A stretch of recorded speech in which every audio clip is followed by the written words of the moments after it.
So the fifth sign, and this is our fifth and final sign that your business could use some help, is that you might have some existing staff or a team member or team members who are overwhelmed. So team burnout happens when they don't have clear direction. Maybe they have too many responsibilities, or they're having to do work that really isn't in their wheelhouse, that they shouldn't be expected to do because that's not their area of expertise. So imagine that you're in this hole, that you're feeling the pinch, you're feeling the squeeze of time, and you know your staff is feeling that, and maybe you've got a pipeline of client work and a pipeline of project work. And imagine that burned out burned out employee comes to you and says, I'm putting in my 2-week notice.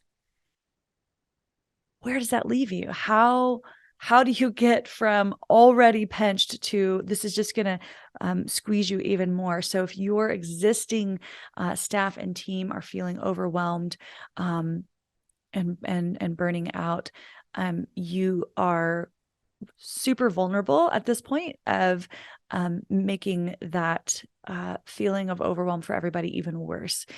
So trying to get ahead of that and trying to find somebody that can help relieve some of that pressure from you and your existing team or team members is going to be really, really important. And if you're feeling that right now, if that's where you are right now, if you haven't, I think it's super important to be honest and direct and open and talk with your existing team members or team member and let them know that you see the challenge, that there is that help is needed, and that you're actively working on finding that person, and that if they know somebody, get them involved and just let them know that there is light at the end of the tunnel, and that they're not going to have to experience this overwhelm and burnout for too much longer. To try to buy yourself a little time while you can find the right person. So let's talk for a minute about solutions. All right. So we talked about the 5. Let's just recap. So number 1 is you don't enjoy your work. Number 2, your daily routine is overflowing with admin tasks. Number 3, client demands are preventing you from working on your big picture goals. Number 4, the quality of your client work suffers and is suffering. And number 5, your existing staff or team are overwhelmed. Okay, so real quick, let's just wrap up with thinking about a couple of solutions. If you see yourself in these challenges today, it may be, in fact, time to hire. So what's next? Who you hire is the next piece of the puzzle, and it will look different for everyone depending on your circumstances and where you are. I want you to look at the tasks that you hate to do that get overlooked or always on the back burner. So there's a little exercise I want you to do. Okay, let's get into action. The best way to help get unstuck is to get into action. So what you're going to do is you're going to take out a piece of paper and you're going to draw a line down the middle. And this is going to create 2 columns. And on the right is your rewarding column. And on the left is your loathe column. So right for rewarding and left for loathe. So on the right, I want you to make a list of all the activities you love to do. You would never want to outsource those activities because they are rewarding to you. So maybe this is things like coming up with your putting together a mood board, putting together those initial concepts. Maybe it's ideating and taking your clients' words and pain points and the things that they've asked you for and starting to put them together in visual terms. Maybe it's putting together a project goals and summary. Maybe it's thinking about what solutions you want to start to present to the client. Maybe it's playing with color, pattern, texture, materials, touching and feeling all the samples, right? All the fun stuff. Those are the rewarding activities and things that you would never want to give up. Okay. Also on that list, I want you to include any activities that you must do. So examples like attending consultations, right? That's an important thing where your face is, really important to being at that consultation. Okay. Now on the left is your loathe column. And if you haven't figured this out by now, on this column, you're going to write out all of the activities that you loathe to do that are currently part of your daily routine. And you'd love it if you could find someone who could take these activities off your plate. Doing this exercise can help you determine who might be the right next person. Are those activities on the loathe column mostly admin work? Maybe a project manager or an admin assistant would be the right person to help you out. Or are there a lot of activities that someone with some design experience would need to have? For example, annotating drawings, adding dimensions, item tags, elevations, section cuts, detailing reflected ceiling plans, right? Somebody with design experience is going to need to be in the seat to do that kind of work. I will just say from past experience and managing my own teams over the years, that the interior, whenever I've had interior designers, I've had admin assistants, I've had project managers, I've had expediters. And what I have found is that the interior designers, those folks that come to me because they are aspiring to be an interior designer, even though they have to do things like putting together spec sheets and annotating drawings, that they get really bogged down if they're also responsible for ordering and expediting and tracking items. And sometimes that's just a part of the job, especially for an entry-level interior designer. But they want to balance that with having some opportunities to be creative themselves and to bring their own ideas to the table. So really look closely at what kind of activities are in your loathe column. And if you need to separate those out even more, maybe it is to more part-time people that have different areas of expertise. Or maybe it is a generalist, somebody that can go back and forth between doing some of that creative work while also being attuned to the details that are obviously required. So the next thing you want to do is ask yourself, how important is this person if they are local, right? So let's say a lot of those activities on your loathe list are admin work, putting together spec sheets, ordering samples,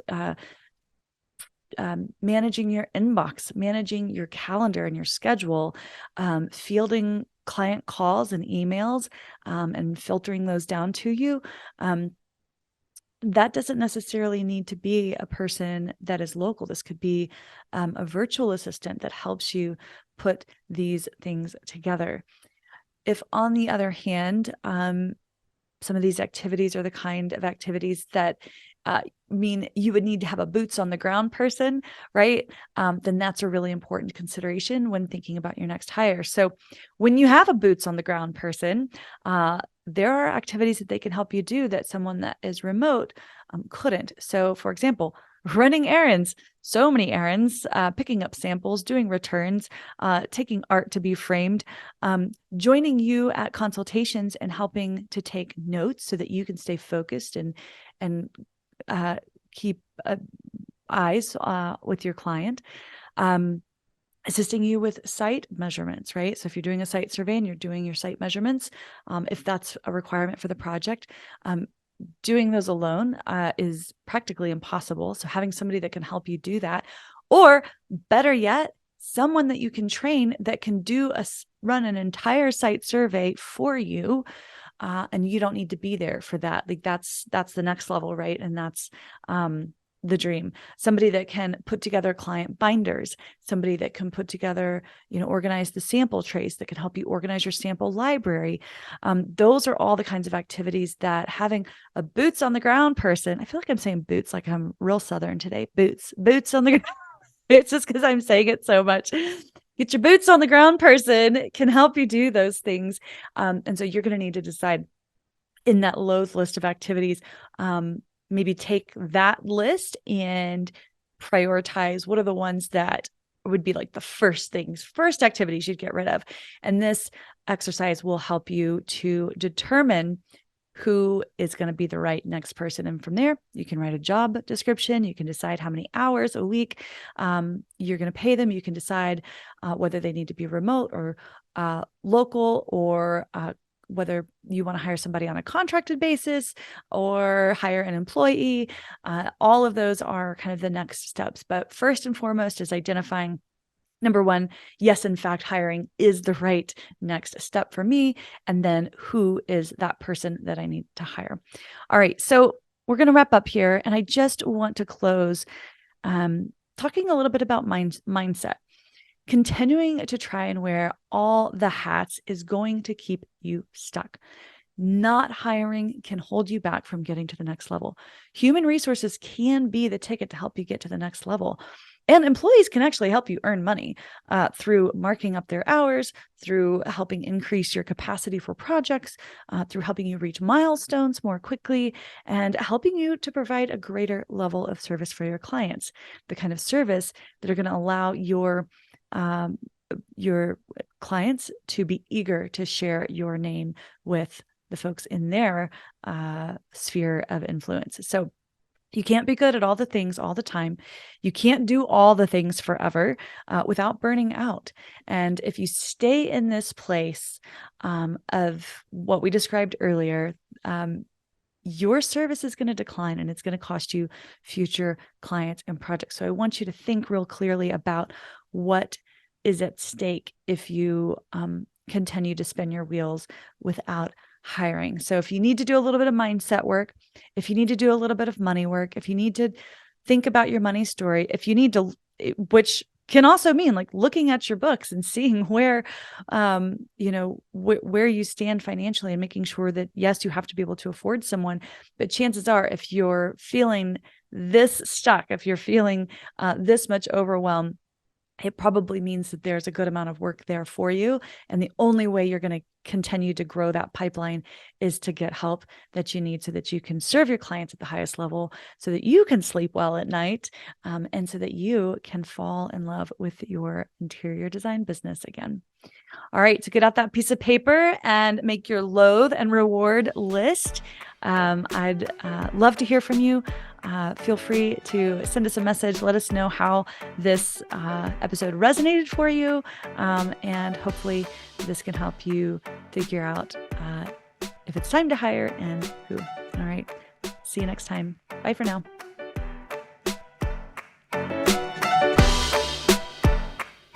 Thank you so much for letting me spend part of this day with you. If you're loving this podcast, please share it with a friend who you think might also love it. Or perhaps you can take just 30 seconds to open your podcast app and leave us a 5-star rating. And if you have just an extra minute, go ahead and leave a review. This helps me so much, and it helps other designers like you to find the podcast. It also adds fuel to my motivation to keep making great episodes just for you. However you choose to help, please know I appreciate you so very much. Thank you, my friend. Have a wonderful rest of your day, and I'll see you next time.